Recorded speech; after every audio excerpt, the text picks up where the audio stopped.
Brisco introduces himself as the sound guy to a new cameraman, mentioning Pamela, a star reporter for ZakaTV. He warns the new recruit not to develop any romantic notions about Pamela, while expressing doubts about hiring an inexperienced cameraman for important assignments.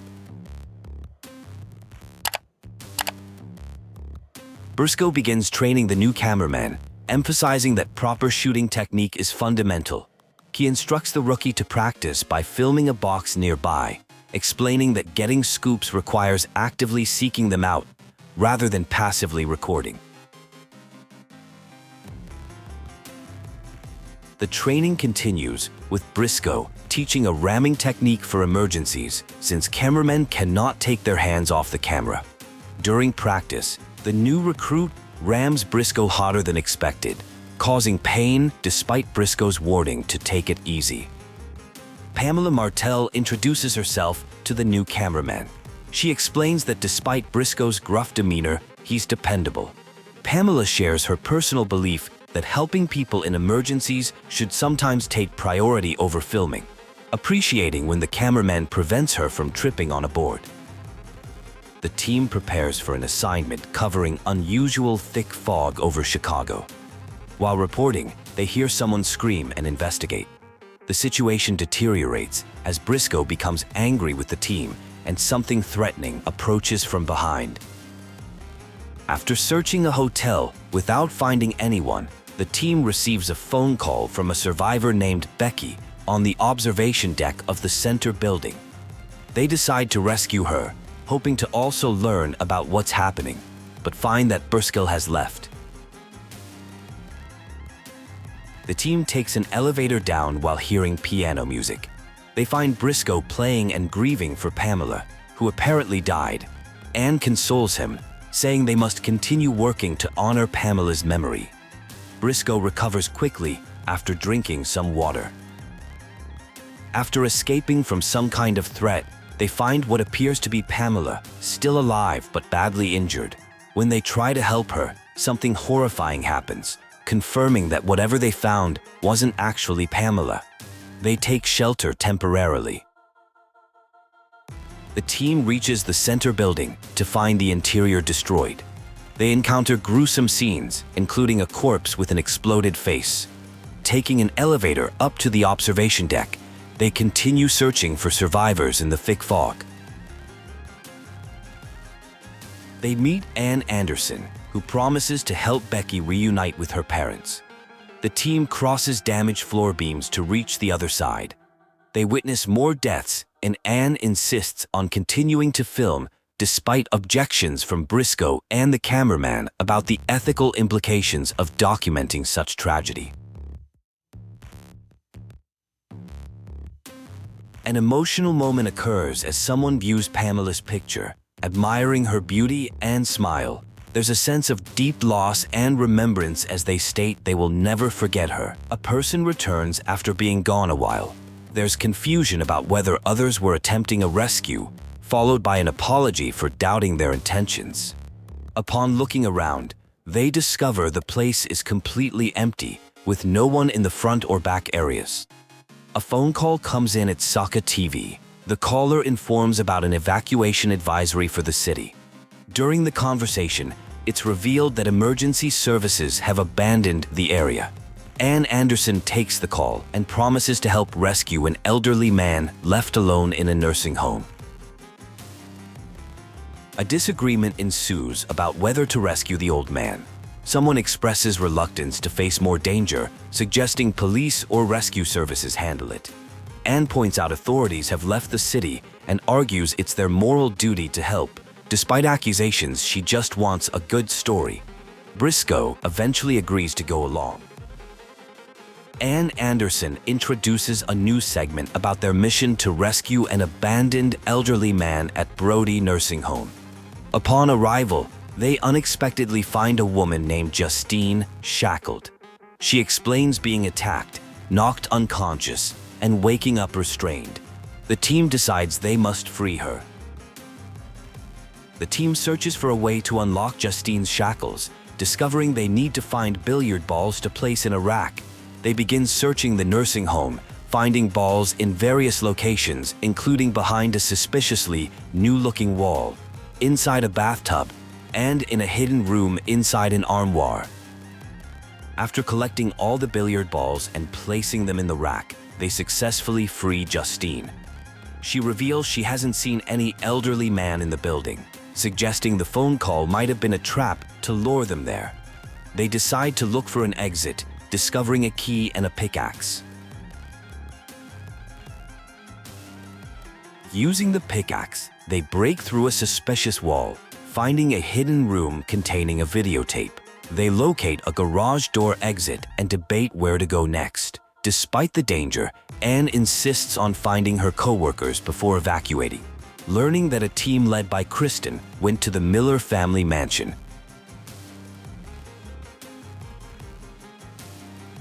The team arrives at the Miller mansion, which Anne describes as being in a city of death. They encounter a monster immediately upon entering, but notice it doesn't attack unless approached.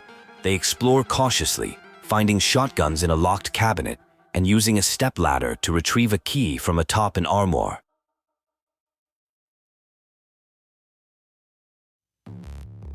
After unlocking the cabinet and obtaining the shotgun, they manage to kill the monster. Continuing their search through the mansion, they discover dead bodies and eventually find Christian, a severely injured colleague.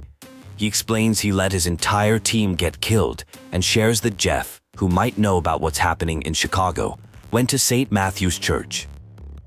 Christian asks Anne to tell his wife he's gone away for a big story, his lucky break, before dying.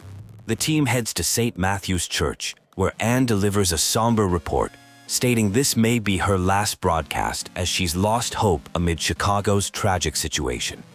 Inside the church, they find numerous dead bodies.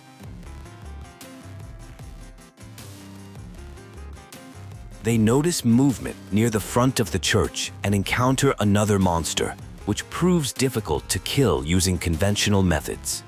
After what seems to be a difficult battle, they succeed but struggle with the moral implications of their actions, reassuring themselves these were no longer people but monsters. Two colleagues are discussing their current predicament. One decides to stay behind to check on a few things and their family, while the other, Brisco, plans to head to the ZakaTV headquarters with a companion. Brisco intends to confront their chief about the dangerous working conditions they've faced. The journey is difficult due to thick fog limiting visibility. The pair arrives at a lodge to rest after a van crash delayed their journey to headquarters. They discover an unconscious person outside and investigate cautiously. The person wakes up and identifies herself as Nina, Dwight Murdoch's girlfriend. Nina was supposed to meet Dwight at the lodge, but can't remember what happened to her before passing out. Brisco introduces himself, and the group discusses their situation. Nina explains she came to meet Dwight after hearing the evacuation advisory, but he couldn't return to their apartment. They speculate someone may have attacked Nina and could still be nearby. When a thunderstorm begins, they decide to wait for Dwight until the rain stops, then use Nina's car to leave. An uncomfortable encounter occurs where someone is filmed inappropriately, causing tension. Meanwhile, Nina feels dizzy after showering and needs more rest. The group hears a suspicious noise upstairs and discovers Douglas's body. Realizing they're in danger, they find a shotgun for protection and head to Nina's car urgently. The group questions Brisco's unusually calm reaction to finding his colleague dead. They retrieve Nina's car and return to the lodge, where they encounter and defeat a monster. The fog remains thick as they finally arrive at ZakaTV headquarters. Another team member joins them, having confirmed their family evacuated, but worrying about their missing cat.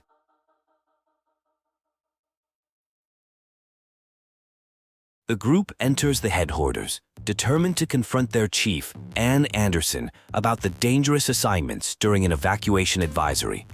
They plan to demand accountability for missing colleagues, ensure safe evacuation for remaining staff, and secure compensation for families of deceased employees.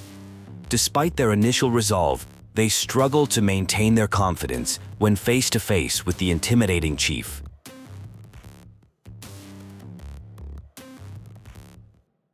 Chief Ann Anderson surprisingly knows Brisco by name and mentions he's a top candidate for the Flair Award with a promotion in mind. Initially flattered, Brisco recovers his determination and forcefully presents their demands. The chief calmly responds that their concerns have already been addressed, but Brisco insists she handle these matters personally rather than delegating them.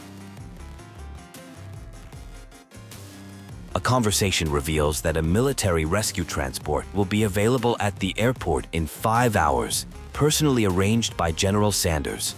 The woman offers Brisco a chance to be on this transport in exchange for a favor, rescuing a man named Glenn Buckland, who was left behind in a research room at the Von Erich Library during the evacuation. The woman instructs Brisco to rescue Glenn Buckland from the Von Erich Library and to document the rescue on camera. She criticizes Brisco's previous work, emphasizing the need for professionalism and accuracy, calling this assignment the moment of truth. After the meeting, Brisco admits feeling strangely compelled to follow the woman's orders despite potential danger. Both agree they inexplicably want to deliver the best report possible for her and decide to head to the library with Brisco driving. Ann Anderson reports from outside the Von Erich Library, explaining that their news team remained behind in the fog-covered city to rescue a man supposedly locked in a research room. Upon entering, they find the building completely deserted, with no staff in sight. The team explores the eerily quiet library, noting a calendar with a red circled date. They discover a basement area that houses what initially appears to be a book research terminal, but turns out to be a security camera monitoring system showing views of every room in the library. Using the security camera, they spot a man trapped in a small room who appears frightened. They notice unusual elements, including writing on the wall and a clock with only an hour hand. Despite attempts to communicate with him, the man cannot hear them through the electronic lock. The team spots something on top of the shelves, uses a stepladder to retrieve it, and finds a key. They then explore the second floor, discover a videotape, and use the key to access a seemingly ordinary room with a desk and a mysterious note. Upon finally reaching the locked room, they discover Buckland has been killed, apparently by a monster that entered through an air vent. Anne records footage reporting the tragic outcome of their rescue attempt, noting they arrived too late to save him. They find Buckland's notebook containing an entry about meeting a Dr. O'Connor at Club Gochi that day. Believing Dr. O'Connor might know the truth about the fog and monsters, they decide to pursue this lead, hoping to finally understand what's happening in Chicago.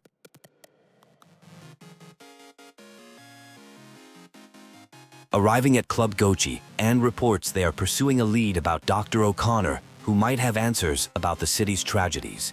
Inside, they find the club completely dark and discover the power is off. Unable to film, they decide to look for an infrared camera unit. They head to a nearby junk shop Anne previously visited during a story, hoping it might have the camera equipment they need.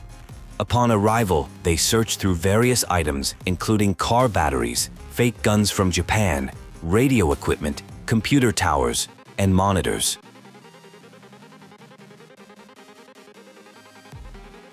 A group searches a location and finds a key on the floor. They speculate it might open the storeroom door. After finding the key, they discover an infrared unit that will allow them to film in the dark. This equipment will enable them to make their report inside Club Gochi, which is currently without power. The reporter begins filming a segment explaining that Club Gochi, normally crowded with young people, is now completely quiet. They explain they're using an infrared camera due to the power outage and plan to locate the building's power breaker. Their goal is to restore power and then find and interview Dr. O'Connor. The team explains that only the camera operator with the infrared equipment can proceed into the pitch-black areas to find the main power breaker. After some time searching in darkness, the power is successfully restored, allowing the news team to continue their report with normal lighting. The reporter continues their broadcast, describing Club Gochi's prison-like design with steel bars throughout.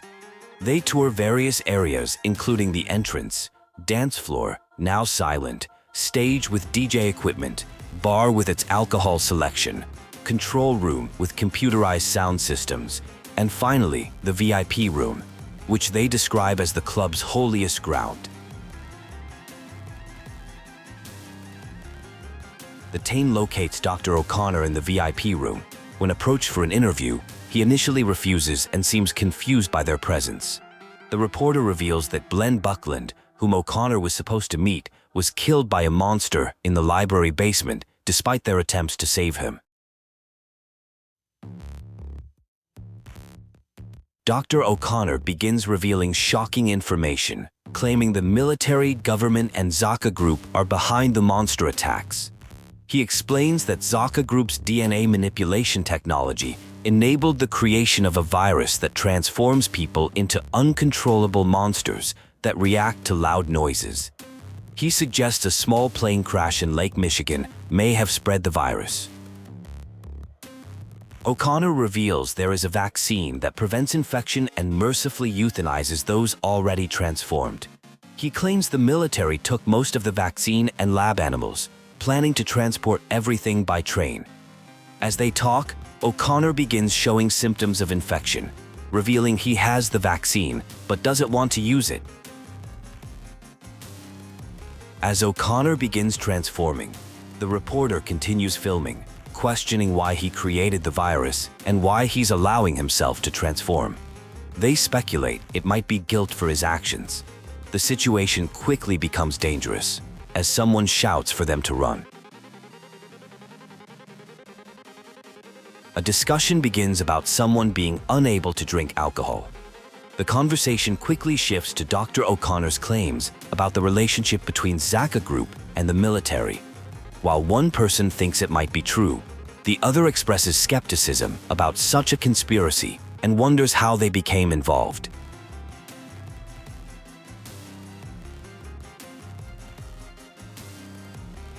One person reminds the other that capturing the truth is their duty as a news team. When questioned whether they're actually getting closer to the truth, they suggest someone closer to home might be pulling strings rather than a grand conspiracy. The discussion turns to their next move, with a suggestion to go to Grant Park Station, where shipments might be held due to fog. They debate their options, going right to the Forest Building where Adonis might be, or left to Grant Park Station where they might find the vaccine.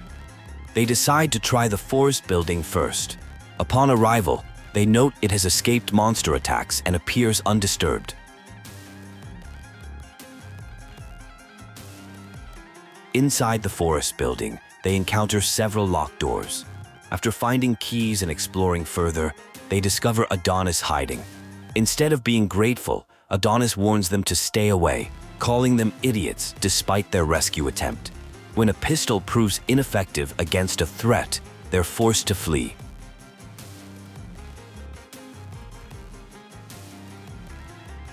Reflecting on Adonis, described as a great sound technician who joined the company later but earned respect, they express frustration at failing to save him.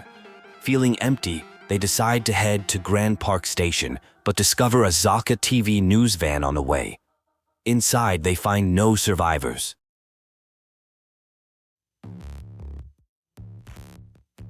Hearing beast-like roaring that might indicate monsters nearby, they hurry away. During their journey, they contemplate unanswered questions about the infection, its transmission method, whether it's airborne, and if they're already infected. They note the varying incubation periods and hope to find the vaccine at the station. Ann Henderson reports that, according to Dr. O'Connor, the tragedy in Chicago involves a bioweapon developed by the military and Zaka group. She mentions a vaccine at Grant Park Station that could save people. At the station, they find it eerily empty, with only scattered papers indicating previous human presence.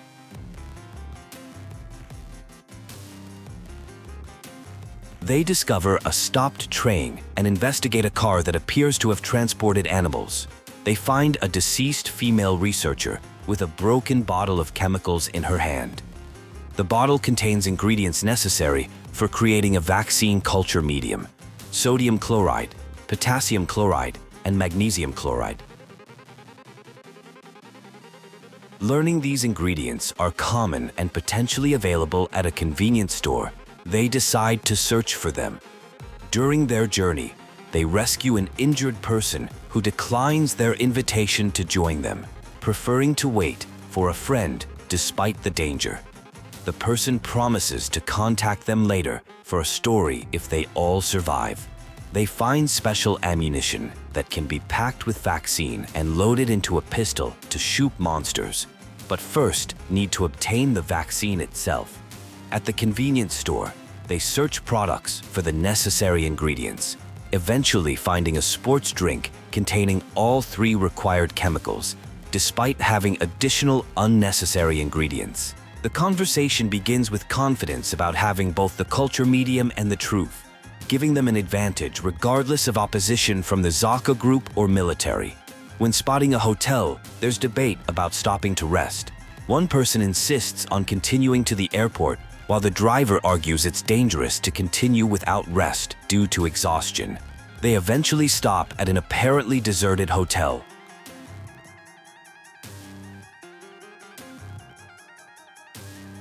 After resting, they continue their journey to the airport, anticipating military rescue transport. There's some tension about the hotel delay, but they agree not to argue as they're almost at their destination. They arrive at Great Tezu Airport, which is blanketed in thick fog with 0 visibility.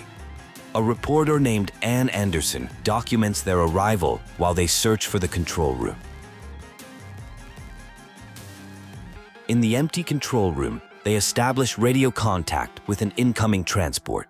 When attempting to activate runway lights, they discover the power is cut off. After finding a map showing a lighthouse, they decide to head there instead, planning to use it as a landmark for the transport. Someone named Pamela briefly appears and promises to ensure they'll be allowed on the transport.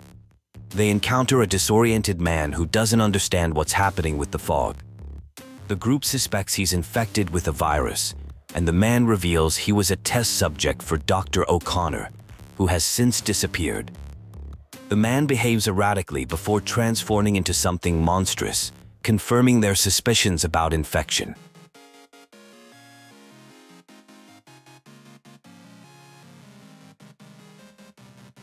Upon reaching the lighthouse, one team member is too exhausted to continue and remains behind, while 2 others proceed to activate the beacon. During their climb, they discuss their suspicions about who might be behind everything, including their skepticism about their chief who forced them into the situation. They locate the lighthouse power supply and activate it.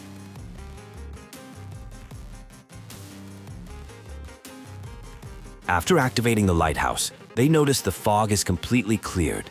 There's no sign of the promised transport, suggesting they've been abandoned. One person suggests this might be positive, since without fog there won't be monsters, allowing them freedom to travel. However, immediately after this observation, someone begins feeling suddenly unwell and tired, suggesting possible infection. The final segment contains a poignant monologue addressed to someone named Nina, describing her beautiful features and expressing an unforgiving attitude toward those responsible for her current situation.